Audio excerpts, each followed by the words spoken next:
So this is Donald Trump and President Xi of China, and they're actually meeting here in Busan, Korea, which is my city. I'm like, dang, they're here. And yes, they actually met, and there's a lot to talk about. And I want to tell you some things that you won't hear in the American media. And I'll just say this, we are definitely in a South Park timeline. So part of being here in Korea is you want to be hospitable. You're hosting APEC. So many countries are coming, right? New Zealand, Canada, Australia, China, and USA is coming. And in order to prepare for the USA, they had to get a whole bunch of cola. Yes, they are actually talking about cola on their news because we just don't have that much cola compared to what the Americans want or need, especially Diet Coke. True story. If you want to make the Americans happy, get lots of cola. And then we had to change the food a little bit in the hotels to meet Trump's standards. It's exactly what you think it would be. Trump then is in a good mood because he's been hanging out in Korea, getting his cola, getting his french fries and burgers. And then he, I guess, made a deal with China, according to Trump. And the meeting was a 12 out of 10. That's what he says. And immediately it seems like he's backing off as he's cutting all tariffs. Trump meets with Xi, declares immediate cuts to tariffs. Okay, great. And then this is what Trump has to say about this stuff. Ask, I mean, I can tell you about it, but it's not very significant. It's not a big deal. On nuclear weapons, sir, which countries do you have in mind when you say you want to send a signal? What a rough ride this is. The interviews are tough enough without your life being threatened. You guys okay? Yes, sir. That camera guy's very steady. We're going to look real bad today on television, I'll tell you. So you always have to understand, whenever you watch Trump, just remember, he's really concerned about making his TV show. This is what this is all about. So before he was talking about nuclear weapons, and now he's going to tell you that the meeting's a 12 out of 10. I think that, it's pretty much, I think we've discussed mostly what we said, pretty comprehensive. We're going to issue a statement on some of the details. But overall, I guess on the scale of from 0 to 10, with 10 being the best, I would say the meeting was a 12. Okay, I think it was a 12. I think very importantly, just the whole relationship is very, very important.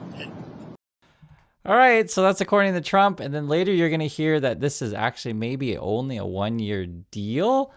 Okay. And then Trump started talking about in front of the cameras, like how they're really good friends with President Xi. Like, what? Watch this. Mr. President, the President of the People's Republic of China. Good to meet you. Good to see you again. Good to see you again. Everybody good behind me? Yeah. Me too. And we're going to have a very successful meeting, I have no doubt. But he's a very tough negotiator. That's not good. We know each other well. Mr. President, do you plan to sign a trade deal today? Could be. I think we'll have a great understanding. We have a great relationship. We've always had a great relationship. Will they start buying U.S. soybeans again?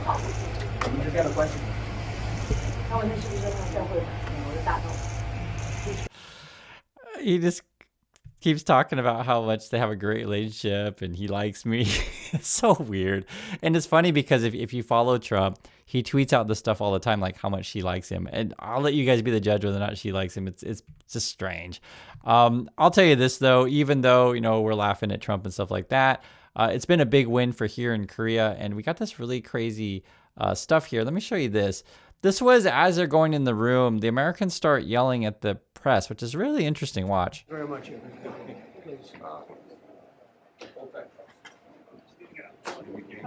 Wait, everybody else is going to the meeting. Everybody else. No.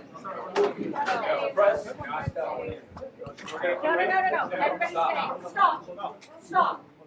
The chief protocol is with her. No,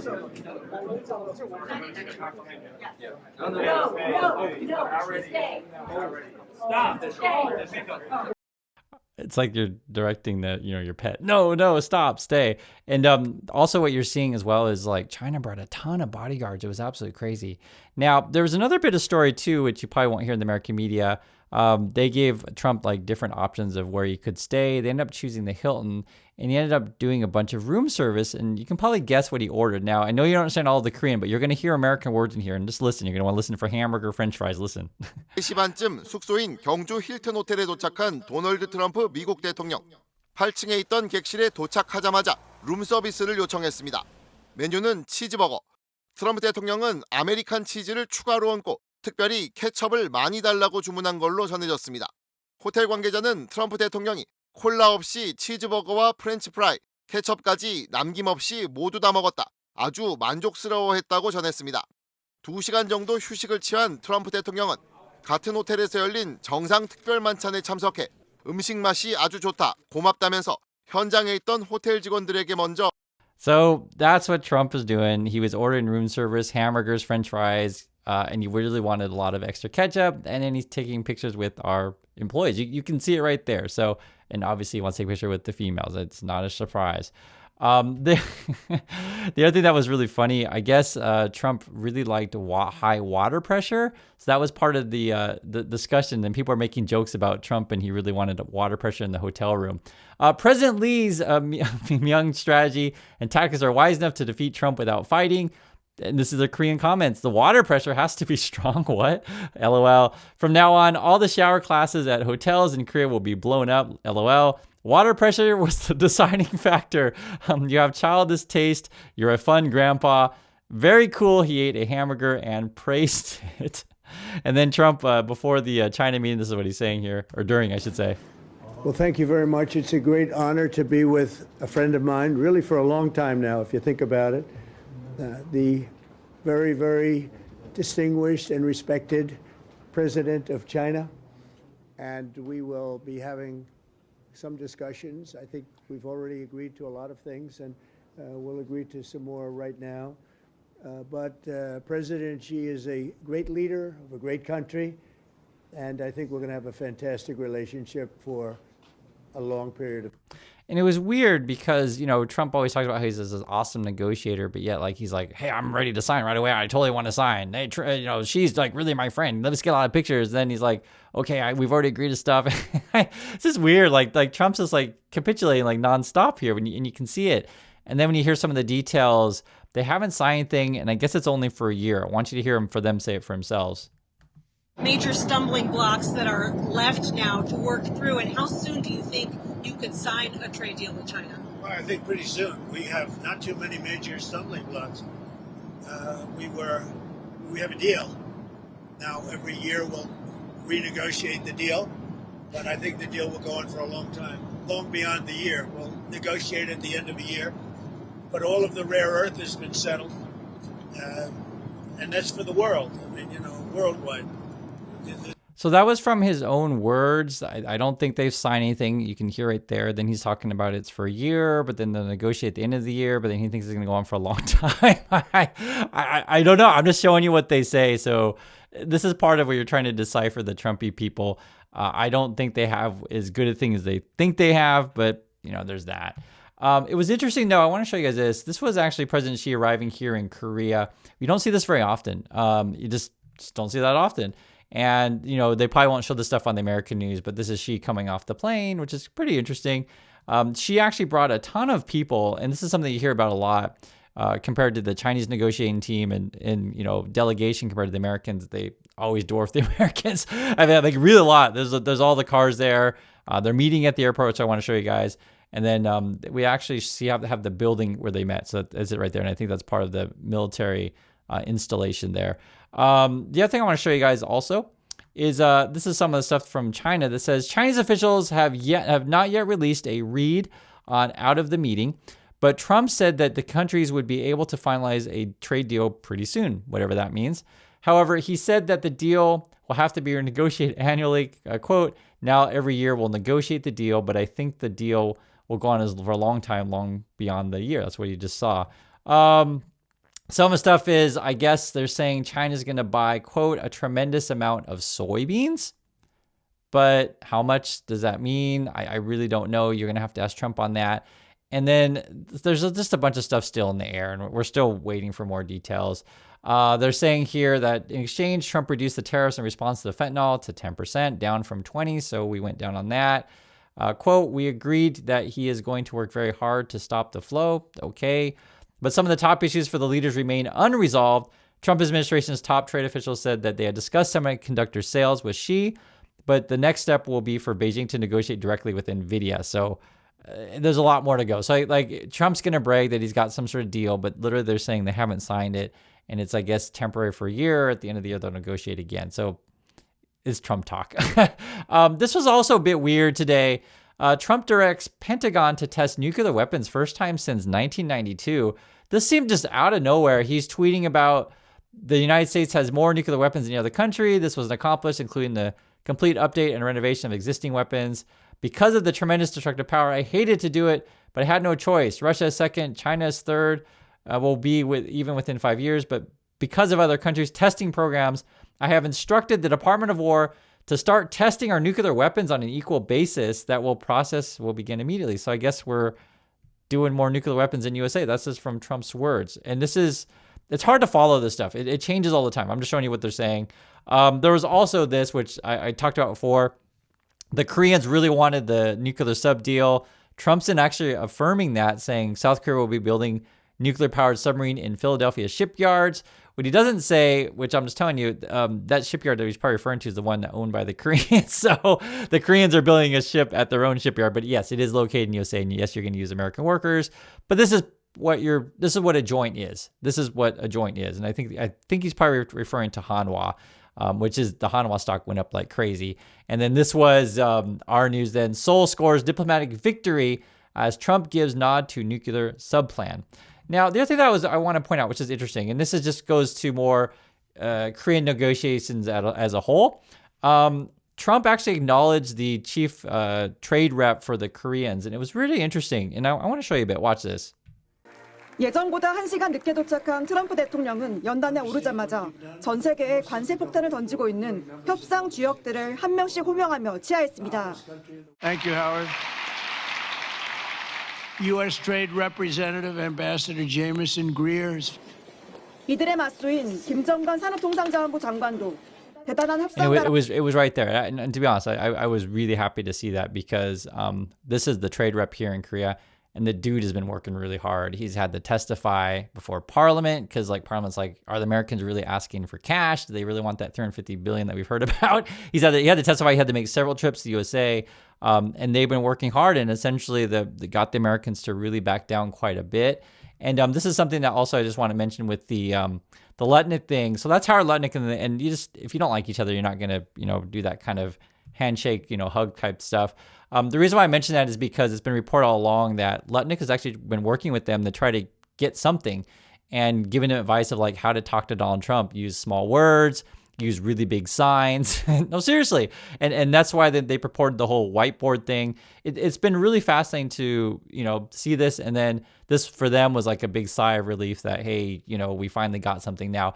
Yes, it's true. Trump can change his mind at any minute, but this is the world that we live in. You got to do what you got to do. But I'll just say this. I keep telling you guys, it's hard to explain. This was a big win for Korea. I know Trump's going to claim his win, but I want to show you some stuff.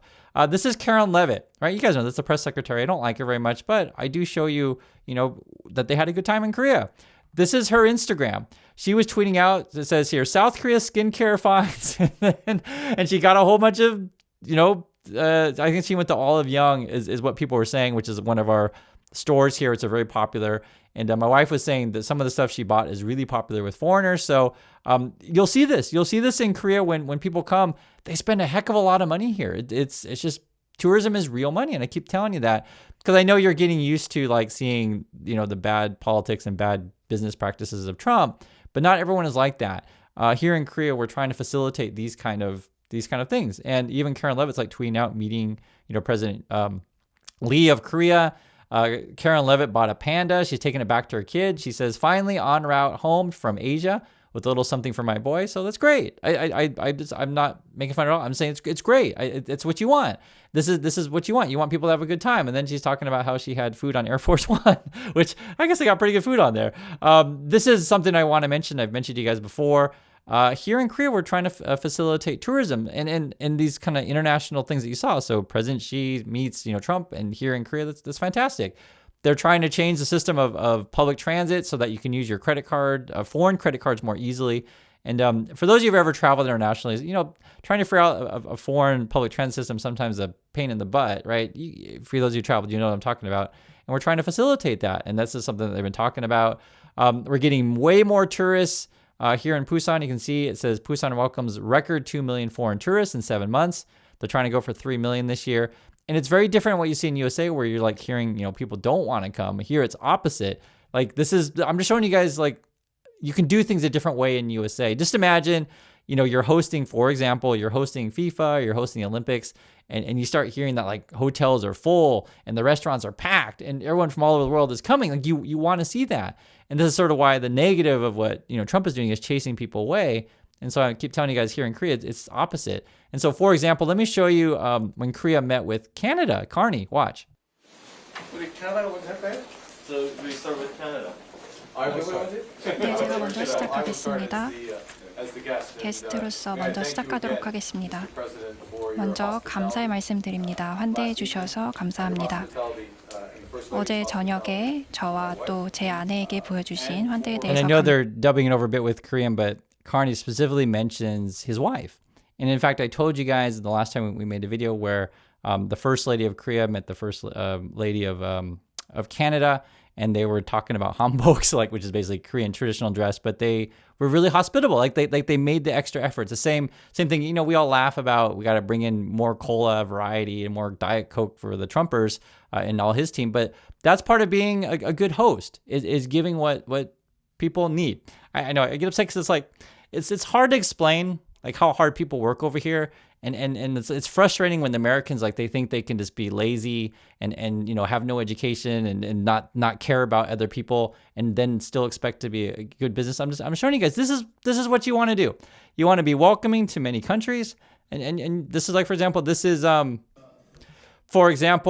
Zealand. Watch. It's good to see you. I'm amazed that you've been so busy already. You must be very, very tired. He's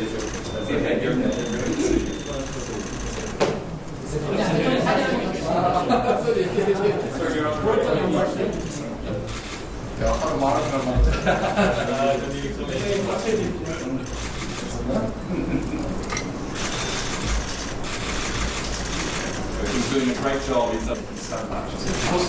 It's been great to see, and there's actually a lot of this kind of stuff. I know you guys don't see it in USA because you just want to hear about Trump this, Trump that. But I just want to say there are other countries out there in the world, New Zealand, Canada, Korea, and this kind of stuff is what you want. You want people to like know who your people are, and not just presidents, right? So, for example, BTS gave the keynote at APEC. You can find that online. It was a really great speech, and that's what's going on. So I'll try to keep you guys updated, and I just want to talk about other things other than Trump farted. Yes, he farted, and yes, he says a bunch of crazy stuff, but not everyone lives in that world. And it's very different when you're out of it and you can see like, God, what are you guys Americans doing? And that's why I always try to tell you guys, there are other ways to do business. There are other ways to build relationships. And it doesn't have to be adversarial all the time. Be a gentle, be a, not gentle right word, but just be a gracious host and, be gracious in your business and be humble with people that you want to make friends with, because the world will be a better place if we do. So that's my thoughts on this. I do appreciate your time, and I'll catch you all in the next video.